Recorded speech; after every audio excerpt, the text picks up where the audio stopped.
Oh. Oh.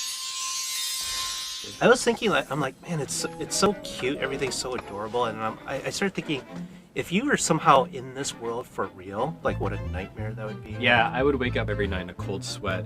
Oh, the cuddly stars are out to get me. I don't know where Mario went from being bizarre and surreal, like, you know, the hills have eyes, you're jumping around in a shoe on eating like carnivorous plants, to this cuddly, happy world where everything's fuzzy and squishy, and makes little happy chirpy noises at you and sparkles.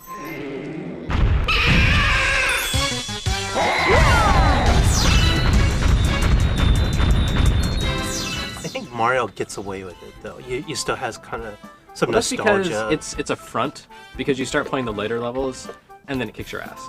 And have you been to Sweet Sweet Galaxy yet? Yeah. Okay. That Did one it kick was- your ass? I was pissed off for a while, but I was still like, I'm going to finish Yeah. this thing. No, I was- you're like, this game is too cute. I'm not gonna let it get the best of me. Yeah. Screw this game. I think this game kicks your ass from the beginning, which impressed me. The fact that there are the black hole pits in the very beginning of the game, when in the first level, you It's realize, just the equivalent of a bottomless pit. yeah, but like the fact that it has that in like a mass market platformer in 2007, where like death is not something that happens usually in like most games anymore. You don't die a lot in Ratchet and Clank. You don't die a lot in a lot of these new platformers. In this game, you probably will die in that first level as you figure out like the rules of the world. And like I think kids, when they get to like Sweet Sweet Galaxy, they're gonna be like, "Geez, this is hard." Or even like the My parents are more awesome than I realized if they could play this kind of thing. the surfing level where you're surfing on the manta ray. I think that's kind of hard too. I died at least like five times. I found the trick to that is don't try to beat the time. Just go really slowly. Yeah, if you go You'll really still slow, get the it's not star. so hard, but See, you were making fun of me for not getting as far as you, but I didn't have trouble. I didn't die at all in the first Galaxy. In the Stingray level, I didn't die Really? at all either. Yeah. I play really quickly. I'm not someone who's very patient with Mario. I want to get through the levels as quickly as possible. So, But what you were saying about the rules, that is one thing that's really interesting about the game, is that it just kind of takes all the things you know about how platformers are supposed to work and then sort of throws them away. It's not like reverse gravity's never been done in a game, but I haven't really seen it in a 3D game before. And it doesn't just do reverse gravity, but there'll be, planetoids, which are basically just like a disc, and you can run around the sides. Yeah. And one thing I really like is that the game is really good about communicating its rules to you very subtly. Like any kind of special move you can pull off, you're going to see someone in the stage like Yes. doing that move. So it's kind of a hint. they do a really good job of that, actually. And when you Rounded get to to those the little side. areas where it's a strangely shaped object and you can run and platform all the way around it, when you learn like the incredible jumps you can do and like hanging around and like this is a platforming you've never done before. And that's where it does feel like a whole step beyond 64 and Sunshine, obviously, and like it is changing the Mario formula in a concrete way. I keep coming back to the Mario 3 comparison because I feel like the way this game relates to the two games before it is very similar to how Mario 3 related to Super Mario Brothers and Super Mario Brothers 2. Like Super Mario Brothers basically laid down the rules for 2D platforming. Right. Super Mario Brothers 2 did all these, like the US version, did all these crazy things that weren't really Mario. It was a great game, but it didn't quite feel like Mario. And then Mario 3 went back to the roots. It just it kind of played with the conventions, which was really cool. And then you look at the 3D games, you have Mario 64, which laid down the rules of 3D platforming.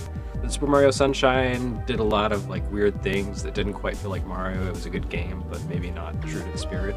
And then Mario Galaxy goes back to the roots and then gives you little bite-sized levels, gives you lots of power-ups, and kind of throws aside a lot of the rules of the genre. Did you beat it already then? I did, and I will probably go for all 120 stars, although some of the later stages in the game are really, really hard. There was one level where I lost about 15 lives in about 3-minute span. Yeah. The later levels are just pure hardcore Mario platforming, and they're really a test of skill. Is it still though even later? Because early on, you get plenty of one-ups. There's plenty of ways to get. You sure. have enough. Like lives, every and time you I never quit the win. game, I have 50 lives. But I will say that later in the game that your lives go pretty quickly. I'm not as far as you. I haven't beaten the game, so I've spent most of my time with the B suit so far. I'm still not a fan. I like it a little more than I did back in E3, but I still don't think it's that fun. Like the flying isn't that exhilarating.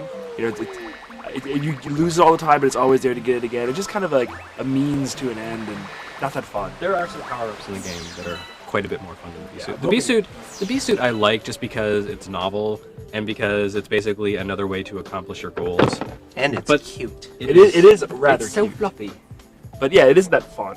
It does get annoying. Like when I first got to the Bumblebee level, I'm looking at these really high platforms, and I'm thinking, I know I could get there. But And it's I not easy. spent like probably a half hour, 45 minutes, just like trying different things, and then I ended up wasting all that time. Yeah. Although the game does reward you a lot for just going out of your way and trying stuff and exploring things. If you think, I wonder if I can do this, and you try it, a lot of times you can, and not only can you do it, but you'll be rewarded with 1-ups or with entire stars, Well, like that's a true, secret but hidden item. the only problem there is, for me, it's like the classic camera problems return for 3D Mario. It's like some areas you can do the flipping around left to right thing, and some areas you can, and it kind of drives me crazy that you just can't do it all the time. Well, and there's even weird incentives for just like looking places with the camera, because now you can grab all those little pieces of candy or whatever with just your little stylus. I mean, your stylus, your pointer. So like if you look over there, sometimes there'll be like Mario written in the sky that you can just grab. There's no reason for it to be there except for you to see it and to take it. But I'd say in general the camera angle is further out than I'm used to in Mario's. It works well because the level designs are so strange and large. But I was gonna say the game gets really good mileage out of what levels it has. It forced you to go back to levels multiple times. That's not new. They've done that a lot.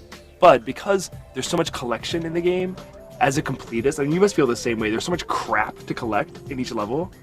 But it's optional crap. I know you can say like the star bits, you don't have to get those. But when I know that like they're sparkling in that flower bed or it's over there, like I can go get those things. I want to go get them. I can't help but I know, get and every time I go back to the level, and you play these levels like 3 times, you're like, oh, I want to get all that crap again. Because you bring those star bits back to like the hub world and feed them to people to open up new levels, like I do want to get those things. Yeah.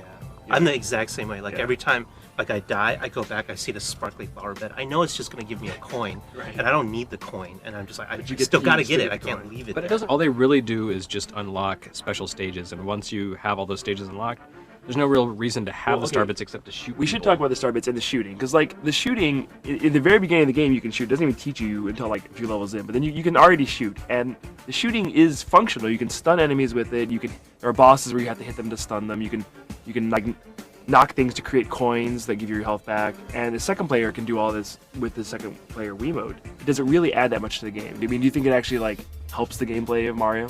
I think the pointer is a nice touch, especially when you get into the galaxies where then you're actually using the pointer to pull Mario and fling him off into space. Yeah, but that's kind of different. That's a Like, different. that was one of the first Yeah. things I ever saw with.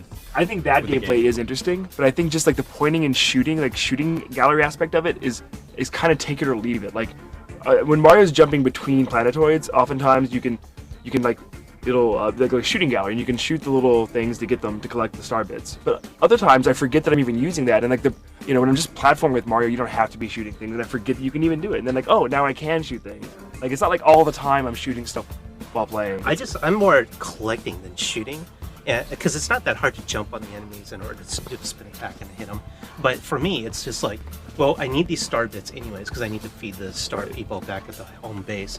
And for me, it's like, it's so nice to be able to point to it instead of having to walk over it, because now collecting coins, which you can't collect with your Wiimote, is kind of annoying. It's like I gotta walk over it and touch it, and it's like this is so I old love school. the Like fact I'd rather just point my Yeah, I cursor love that at you just something. point the cursor. That's true. That's really fun. But I think the shooting mechanic, because you don't use it that much, when you do have to use it, I'm always like, oh yeah, I can shoot stuff. Like I would kind of wish they made you use it more. Well, you really while don't you have to play. use it very often at all. Is the thing.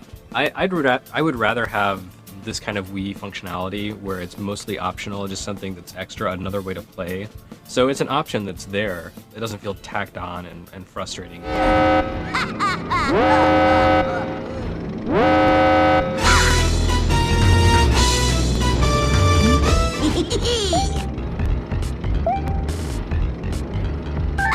You guys haven't fought any of the Bowser stages yet. I did but- the first Junior Bowser. Bowser Jr., his stages are really cool, and this is the first time I've ever actually wanted to see Bowser Jr. Like, I can't wait to see the next Bowser Jr. battle. But the actual battles with Bowser are even cooler. I don't want to spoil them, I think I'm about to find but this one, so. I will say that the first Bowser encounter you face would be a great final battle in any other Mario game, and they kind of build from there. I think I found a few bosses. I thought the bosses were pretty creative, and not necessarily the rote Mario bosses you're used to seeing in the first few hours of the game. They introduce new gameplay mechanics, and it's fun and clever, and kind of plays with your expectations.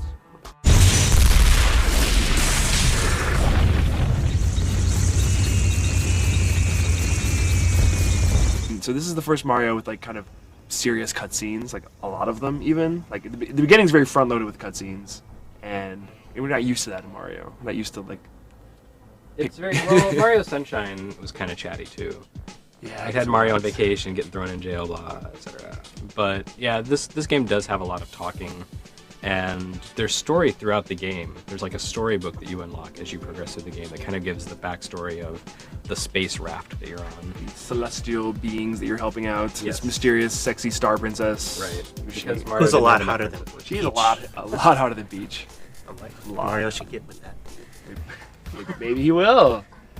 But yeah, I think the cutscenes, like, it's a new cutscene engine, and like it's among the best looking graphics we've seen on Wii. I think, don't you? Wouldn't you agree? Yeah. The cutscene engine. I think the whole game looks pretty good. It's like what game looks better on the Wii? That's a good point. But there are points when I'm playing the game where I think it looks really good aesthetically. Like some levels are just like really pretty, like star fields and cool color choices. But other parts, like, it looks a lot like Sunshine, and in a way, it almost looks a lot like Mario 64. And especially if you ever press no, but if you press up and go to first person, like some of those textures would be like, yikes. Yeah, but you're not really supposed to see them Yeah, from you're that not supposed to- perspective. Like the game has kind of a fixed camera. Right, that's why it is kind of far out. And Right. like it helps it look better. But if you do look close on things, like, oh, that's good. Yeah, I know. Well, I don't know because everything's so crisp, like, and the water effects look really good. I think it's a really good looking game.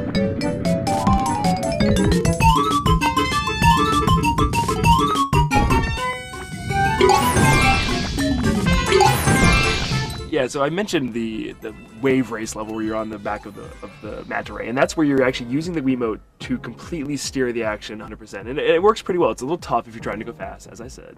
The other one I got to was Mario on top of the ball, and that one you hold the Wiimote like vertically and just kind of steer it like a joystick. I felt that one was hard too. Like those are both challenging, and it forces you to really like wrap your head around the Wiimote and get get the handle on The it. game kind of worked really well. Like if a Monkey Ball game played like that, Yeah. instead of tilting the game world, if you actually were just controlling Mario or the monkeys, I'd probably like the Monkey Ball games a lot better. There's definitely a lot of fan service for fans of the Mario games. Like I know the images are out there. Like Nintendo's actually shown where Luigi first appears, so I don't feel bad about talking about that. But the first time you meet Luigi, it's on a galaxy that's basically a haunted house. So it's like a reference, an in-joke to Luigi's Mansion, and you have to go in and rescue him because he's like, Mario!